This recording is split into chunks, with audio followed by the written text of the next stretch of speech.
சமீபத்தில் இந்தியா மீதான பொருட்களுக்கு 25 விழுக்காடு வரி விதித்தார் அதிபர் டிரம்ப். அதே சமயம் ரஷ்யாவிடமிருந்து இந்தியா கச்சா எண்ணெயை கொள்முதல் செய்தால் கூடுதல் வரி விதிக்கப்படும் என்று எச்சரிக்கையும் விடுத்திருந்தார். இந்த எச்சரிக்கையை மீறி இந்தியா ரஷ்யாவிடமிருந்து கச்சா எண்ணெயை கொள்முதல் செய்தது. இந்நிலையில்தான் கடந்த ஆண்டு 2 நாள் சுற்றுப்பயணமாக இந்தியா வந்தார் ரஷ்ய அதிபர் புட்டின். அப்போது இந்தியா ரஷ்யா இடையே பல்வேறு ஒப்பந்தங்கள் கையெழுத்தாகின. இந்தியாவிற்கான எரிபொருளை தடையின்றி விநியோகம் செய்ய ரஷ்யா ஒப்புதல் அளித்தது. அதேபோல ரஷ்யா உதவியுடன் கூடங்குளத்தில் மிகப்பெரிய அணுமின் நிலையத்தை அமைக்கும் பணிக்கு நிதி ஒதுக்க ஒப்பந்தம் கையெழுத்தானது. அது மட்டுமின்றி இந்தியாவிலிருந்து ரஷ்யாவின் விளாடிவோஸ்டாக் நகருக்கு கடல் வழி போக்குவரத்து தொடங்கப்படும் என புட்டின் உறுதியளித்திருந்தார். ரஷ்ய அதிபர் புட்டினின் வருகையை தொடர்ந்து இந்தியா ரஷ்யா உறவு மேலும் வலுவடைந்தது.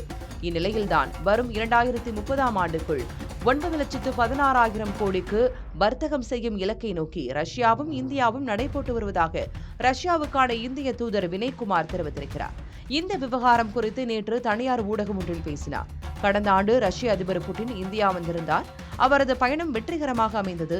இந்தியா ரஷ்யா இடையே 2030ஆம் ஆண்டுக்குள் 9,16,000 கோடிக்கு வர்த்தகம் செய்ய முடிவெடுக்கப்பட்டிருக்கிறது. இது சாத்தியமானதுதான் என்றார்.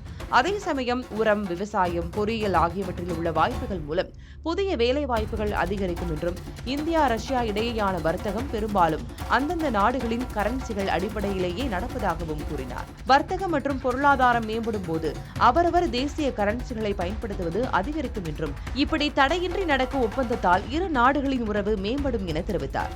ரஷ்யாவுக்கான இந்திய தூதர் வினய்குமாரின் இந்த பேச்சு அமெரிக்க அதிபர் டிரம்பை யோசிக்க வைப்பதாக இருக்கும் என்கின்றனர் அரசியல் வல்லுநர்கள்.